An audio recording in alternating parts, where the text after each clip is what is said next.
pediatra Sergio Antúnez, también el doctor Walter Bonfanti, codirector de la Fundación Renal del NEA, preside la Sociedad de Nefrología del Nordeste Argentino, bueno, dirige el CUCAI, el Centro Único Coordinador de Ablación e Implante aquí en la provincia del Chaco. Estamos en el mes de marzo y saben que junto a Fundación Renal del Nordeste Argentino, Rotary Resistencia también, estamos con Libertad acompañando una gran campaña de concientización, de difusión y sobre todo de prevención, entendiendo que las enfermedades renales pueden llegar a un estadio crónico y la idea es que nosotros aquí acompañemos contando todo lo que hay que saber para poder evitar llegar a esa etapa famosa que es la 5, lo que es el trasplante, lo que es la diálisis, ya llegar a ese estadio. Obviamente que hay que para eso cuidarnos, tener buenos hábitos y en ese sentido venimos teniendo una serie de entrevistas. Así que al doctor Walter y al doctor Sergio, gracias por haber venido. ¿Cómo están? Muy buenos días, Cecilia, muchísimas gracias. Muchísimas gracias por la invitación y la verdad que, como decimos siempre, esto que ustedes hacen nos ayuda mucho a la parte de difusión que tiene que ver con esto, con educar, con tratar de llegar a la población de una forma u otra para evitar lo que vos decías, llegar a estadios finales de la enfermedad renal crónica. Claro. Así es. Bueno, doctor, estamos con la Fundación Renal Nordeste abocados a hacer mucho ruido, ruido del bueno, sí, para que la población tenga información sobre todo sobre esta situación de esta enfermedad silente, que es la enfermedad renal crónica, que entendamos, que nos conectemos con nuestros riñones, que sepamos que nuestro riñón es un elemento importante, es importantísimo que esté sano para depurarnos. Tengo noticias, por ejemplo, que ayer cuando a través de la radio se lanzaron las encuestas, hubo una respuesta maravillosa de la audiencia. Sí. Por lo tanto, estamos en el lugar adecuado, doctor. ¿Podrías contarnos qué es el CUCAI? Bien, el CUCAI es el ente provincial, en este caso, que se encarga de lo que es fiscalizar y coordinar todo lo que tenga que ver con donación y trasplante en la provincia. ¿Sí? Tenemos una entidad madre que es el INCUCAI, y así como existe el CUCAI en el Chaco, que sería, nosotros le llamamos jurisdicción, existe un CUCAI con distintos nombres en cada provincia, o sea que hay 24 CUCAI de estos, ¿sí? Siempre regido y por nuestra entidad madre, que es el INCUCAI. Y el trabajo del CUCAI obviamente es en cuanto a trasplante, digo, yo mencionaba qué significan las siglas, esto de la coordinación me parece que es súper importante ese término, ¿no? Puntualmente. Exacto, vos tenés dos partes acá, sí, lo que es la parte de donación, lo que tiene que ver con la procuración de órganos, ¿sí? Que después podemos explicar cada una de esas etapas, y otra parte que tiene que ver con el trasplante.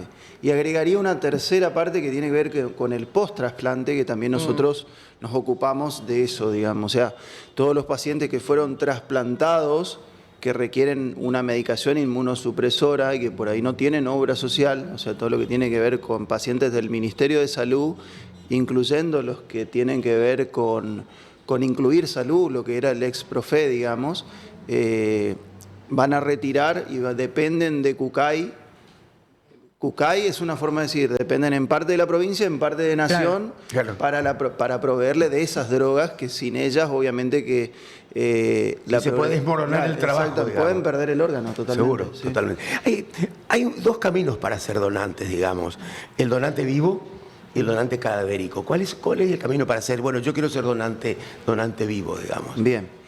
En nuestro país, el donante vivo se le llama donante vivo relacionado, que eso a veces explicamos porque es muy importante conocer cómo funciona la ley, ¿no? ¿Qué significa donante vivo relacionado? Significa que si yo tengo una situación en donde un familiar mío necesita un órgano, aclarar que hay órganos que pueden donarse en vida y otros que no, así como hay tejidos que pueden donarse en vida y otros que no. En el caso de los órganos, son dos órganos principalmente los que podemos donar a un familiar, que tiene que ver con riñones, porque contamos con 2 riñones, como vos dijiste, hoy los riñones son órganos vitales, así es la importancia que tienen, son órganos vitales. Si nosotros perdemos la función de esos órganos, nos morimos, ¿sí? Hay que hacer una aclaración acá. Hoy en día existe la posibilidad de reemplazar la función de esos órganos a través de la diálisis, ya sea en su modalidad de hemodiálisis o diálisis peritoneal. Es muy temerario decir, doctor, que llegar a la diálisis es como el fracaso, digamos, de la medicina preventiva. Totalmente. ¿Es duro decirlo así? Es duro, pero en parte es real, ¿sí? Hoy en día hay, decimos los nefrólogos, hay una epidemia de insuficiencia renal. O sea, la curva, si uno mira la progresión en los años, es siempre ascendente, siempre para arriba. Y esto tiene que ver con muchos factores. Principalmente 2 enfermedades son las causales a nivel mundial de la insuficiencia renal crónica, que son la diabetes y la hipertensión. 2 enfermedades que tienen factores que uno puede llegar a modificar para evitar llegar a las complicaciones de estas enfermedades. Que la complicación más temida, tanto de la diabetes como de la hipertensión arterial, son la insuficiencia renal crónica. Entonces, es correcto lo que vos decís, nosotros tendríamos que llegar antes a esos pacientes.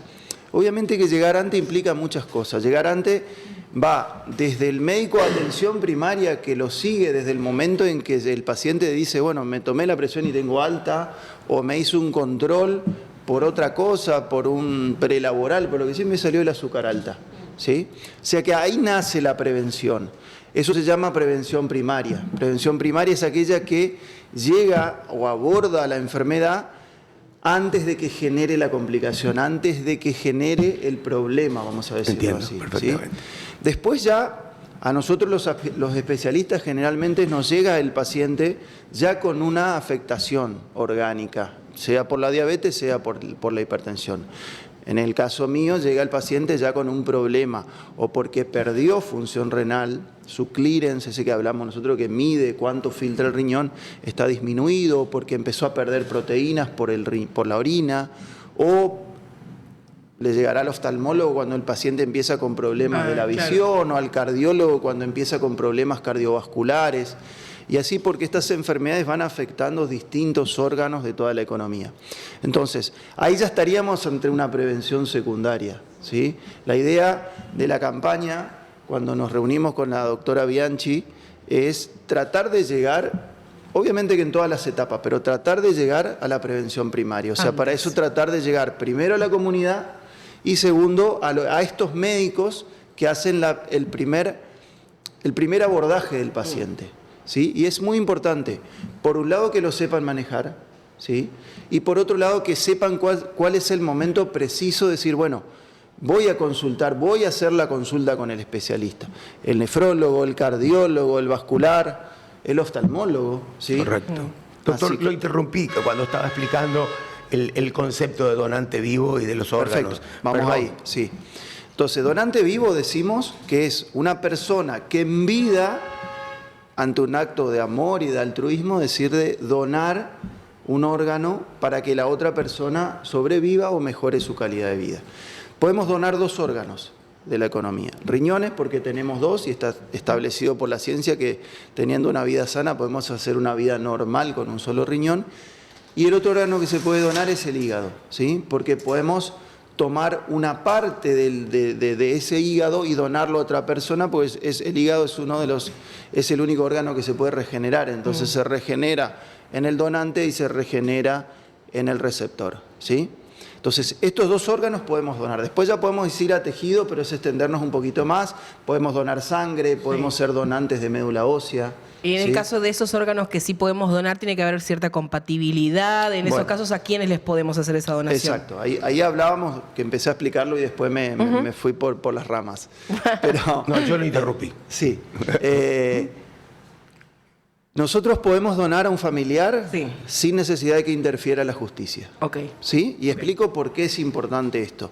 El INCUCAI y las leyes en Argentina son muy cuidadosas en lo que tiene que ver con trasplante, donación y trasplante. Entonces, si yo tengo un hermano que necesita recibir un trasplante de riñón, yo no necesito pedirle permiso al juez, ni el equipo de trasplante necesita pedirle permiso al juez. El paciente va al servicio de trasplante, se estudia a los 2, tanto al receptor como al donante, y si existe compatibilidad, se puede proceder a la donación sin pedir permiso a la justicia. ¿Sí? Ahora, hay preguntas que nos hacen en la charla, pero ¿qué pasa si mi mejor amigo tiene un problema, pierde la función de los riñones y necesita un trasplante? Se puede hacer, sí, pero ahí sí tiene que intervenir la justicia. Porque no hay consanguinidad, no hay parentesco. No hay parentesco, entonces, ¿cuál es la función del juez acá? Determinar que fehacientemente hay una relación de amistad, y que no media una relación de necesidad. De necesidad. Porque pasa. Yo como nefrólogo y trasplantólogo hemos tenido situaciones que el juez dijo, no, pará, acá no hay una relación de amistad. Él es el jefe y él entonces está en una situación de necesidad. Y lamentablemente no se puede proseguir con el trasplante porque el acto de donar es un acto altruista y sin fines. El único fin que tiene es el del amor y el poder ayudar a otra persona. O sea, cuando el juez determine que hay algo que no es cierto, algo que se omitió o que no es real, va a frenar el trasplante y no se puede hacer. Correcto, perfecto. Ahí me gustaría primero terminar con el tema de los donantes cadavéricos y después me gustaría meter en el gran cuco o en todo lo del comercio, todo esto que alrededor del cucay que a veces desprestigia y perdemos oportunidades porque la gente ve, digamos, cosas negativas en el famoso comercio de órganos en la Argentina. Pero primero, doctor, me interesa el concepto de donante cadavérico, si es posible. Bien. El concepto de donante cadavérico tiene que ver con la donación después de la muerte, como dice su nombre. O sea, el paciente para poder ser donante, siempre hablamos de operativo. ¿Cuándo se inicia el operativo de donación y trasplante? El primer paso, obviamente, que es el fallecimiento del paciente. O sea, lo primero que se hace antes de hacer la entrevista, decirle quiere ser donante o no, o preguntar a los familiares, es la constatación de que el paciente falleció. Siempre hablamos de que una persona puede tener dos tipos de muerte, por decirlo así. La muerte por parada cardíaca irreversible y la muerte por muerte encefálica, ¿sí? Donde a través de el diagnóstico clínico y posteriormente la confirmación con estudios electroencefalográficos y Doppler que indican de que el cerebro no está vivo, murió, o sea, no tiene actividad ni tampoco tiene flujo sanguíneo repetido en el tiempo, ¿sí? Recién ahí nosotros tenemos el diagnóstico de muerte encefálica. Okay. Siempre aclaramos y repetimos, no es lo mismo muerte encefálica que coma, que a veces se le pone número también, como vos dijiste, sí. 1, 2, 3, para nosotros es coma. No es lo mismo muerte cerebral que estado vegetativo. La muerte cerebral es una situación irreversible, igual que la parada cardíaca que no se puede revertir, ¿sí? El paciente está muerto, se firma el certificado de defunción y ahí inicia el operativo.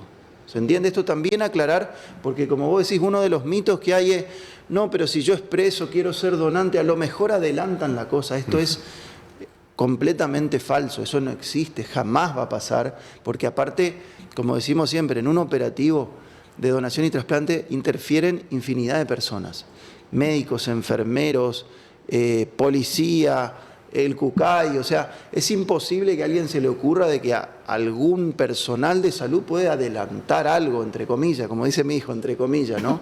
Es imposible, porque lo primero que se hace primero es el diagnóstico de que el paciente ha fallecido. Y ahí se inicia todo, que después podemos explicar ahora más adelante cómo son las etapas de un operativo de donación y trasplante.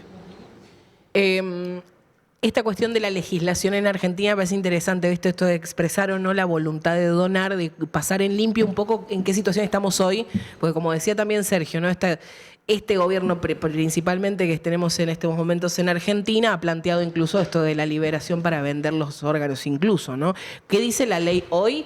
Yo tengo que entrar a mi Argentina y expresar mi voluntad, que yo lo hice, el otro día mostraba en mis redes porque lo hice, me llevó 30 segundos, exacto, literalmente. Sí, sí. Entonces hice una captura de pantalla para mostrar que literal me llevó ese tiempo, pero uno tiene que hacer eso ahora, ¿no? De expresar esa voluntad. A ver, vamos a explicar ahí una cosa.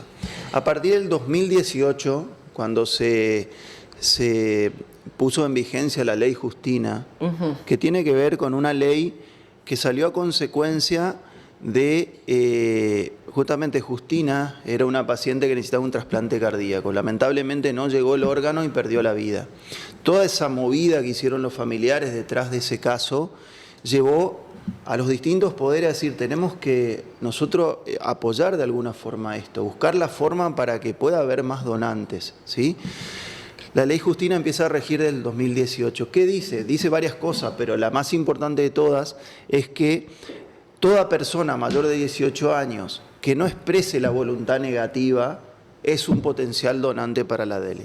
O sea, esto significa que si yo quiero ser donante, ni siquiera tengo que inscribirme. No hace falta en mi Argentina, en el documento. Bien. Antes era en el carné, ahora ya no se hace. Bien. Después podemos explicar por qué dejó de hacerse, ¿sí? Ahora, siempre decimos una cosa. Entonces, ¿por qué ustedes en las charlas dicen que es importante que yo emita la voluntad si ya para la ley soy? Y te voy a explicar por qué. Es muy importante porque al momento de la familia de apoyar, la pérdida. exacto, de apoyar esa decisión, sabemos que está viviendo un momento de absoluta tristeza. Recibió una mala noticia, una muy mala noticia, que su familiar perdió la vida. Y decidir sobre ese inicio de duelo es muy difícil en todos los momentos, en todos los sentidos, perdón. Pero hemos visto que aquellas personas que en vida emitieron la voluntad positiva, o a veces ni siquiera, pero en el diario, en la conversación de la charla, familiar. Exacto, dijeron, mirá, ojalá nunca me pase, pero si alguna vez tengo una desgracia y pierdo la vida, yo quiero ser donante. Eso ayuda un montón al momento de la decisión. Hablar de la muerte y de en acompañar. casa. ¿Qué tema interesante? Sí, hay que hablar de eso. Y esa familia que habló del tema y que el familiar perdido dijo, yo quiero ser donantes, le resulta mucho más fácil. Es más, la familia misma se acerca y te dice, mire doctor, él quería. Incluso antes, antes, nosotros no hablamos del tema. Te avisan de, che, mirá. Nosotros no cuando hablamos del pase- tema hasta que se diagnostica el fallecimiento, pero dice, mire que él era donante. Y después está visto esto de que cuando se produce ese acto de donación, la familia viene, se preocupa, dice, se pudieron trasplantar los órganos. ¿Quién? No podemos decir nosotros, podemos hablar de eso si querés también, pero lo que se ve, y esto es a nivel mundial, es que aquella familia que decidió acompañar el acto de donación vive esa etapa de duelo, no digo que más fácil, porque es un momento que sigue siendo difícil. Es un consuelo. Pero doctor. aminora, exactamente, aminora un poco el dolor. Saber de que su familiar perdió la vida y que eso es irreversible, pero que dio vida a otras personas. Así es, sin duda. ¿Cómo estamos nosotros con respecto a otras provincias? Bien. El Chaco en el 2024 fue el año que más procuración hubo de los últimos 10. ¿Sí? Si nos comparamos con otras provincias y hablamos en términos futbolísticos, estuvimos a mitad de tabla, por decirlo así. Todavía nos falta mucho. ¿Sí? Era una provincia que venía con poca procuración y empezó a remontar en el 2023 y 2024 fue un año bueno, digamos, para lo que tuvo que ver con donación. Así que estamos contentos con eso, pero no queremos bajar la vara, ¿sí? Queremos que el 2025 sea mejor y así sucesivamente para poder simplemente llevarle una solución a estos pacientes que hoy están en lista de espera. Puedo equivocarme en un número porque esto cambia todos los días, pero 152, 154 pacientes hay en lista de espera chaqueños. Hoy, claro. Y más de 7.200 en lista de espera nacional. Así que contra eso nosotros corremos atrás. ¿Por qué decimos corremos atrás? Porque día a día se va incrementando la lista de espera y día a día se van trasplantando pacientes, pero siempre vamos tras ese número. Claro, sí, sí. ¿Y el trasplante de riñón en qué nivel está? En cuanto puesto, digamos, lugar de trasplante necesidad. renal, a colación de lo que dijimos hoy, de esta gran epidemia de insuficiencia renal crónica, es el trasplante más requerido. Abarca la gran parte de esa lista de espera, ¿sí? Quizás sea la mayor. Sí, totalmente, la mayor por lejos. Lejos. Hoy en Chaco hay 640 y pico de pacientes en diálisis, 642 pacientes en diálisis, en Chaco, ¿sí? Entonces, son 642 pacientes que están o que van a estar sobre la lista de espera. Por eso también una de las funciones del CUCAI es ir sobre los centros de diálisis, ir sobre las necesidades de los pacientes para que puedan inscribirse en la lista de espera. Porque saber de que el paciente no es que entra a diálisis, la ley dice que el primer día, la primer diálisis, el centro de diálisis tiene que ocuparse de que el paciente se inscriba en lista de espera. ¿Sí? Pero no significa que está en lista de espera. Y eso a veces le recordamos a los pacientes. Muchos pacientes piensan que porque ya me inscribieron, le doctor. dijeron, firmó el primer papel, que es el C20, yo ya estoy inscripto, y no es así. Para poder ingresar a lista de espera, tienen que, paso número 1, concurrir al centro de trasplante, que en la provincia está en el Hospital Perrando, es de excelencia, pueden ir a hablar con la doctora Gómez, la doctora Macarrey, un montón de médicos que trabajan muy bien, y si no, tienen que ir ya a otra provincia, ¿sí? Algunas obras, por ejemplo, PAMI, los trasplantados de PAMI, los trasplantes de PAMI se realizan en el Instituto Cardiológico Corrientes, por ejemplo, pero tienen el primer paso es firmar la conformidad. Correcto. ¿Sí? El segundo paso es ir al centro de trasplante. Y en ese centro de trasplante, en la primera consulta, le van a decir, bueno, según los factores de riesgo, la edad, etcétera, le van a decir qué estudios tiene que hacerse, llamados estudios pretrasplante. Cuando el paciente termina el último estudio que le pidieron, va al centro de trasplante, el centro de trasplante chequea que no haya ninguna contraindicación y recién ahí está en lista de espera. Bien. Esto es importante para la población también que lo sepa.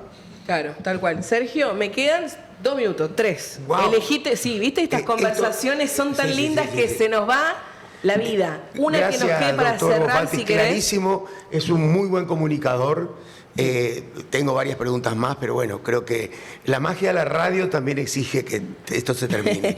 Gracias por el trabajo que están haciendo. Vamos a seguir haciendo ruido con este tema. Totalmente. Y yo me quiero despedir siempre a mí, como me gusta a mí, digamos que comunicar con la gente. Si hoy, esta mañana, ya saben a las 12 menos 5 qué cantidad de agua tomaron.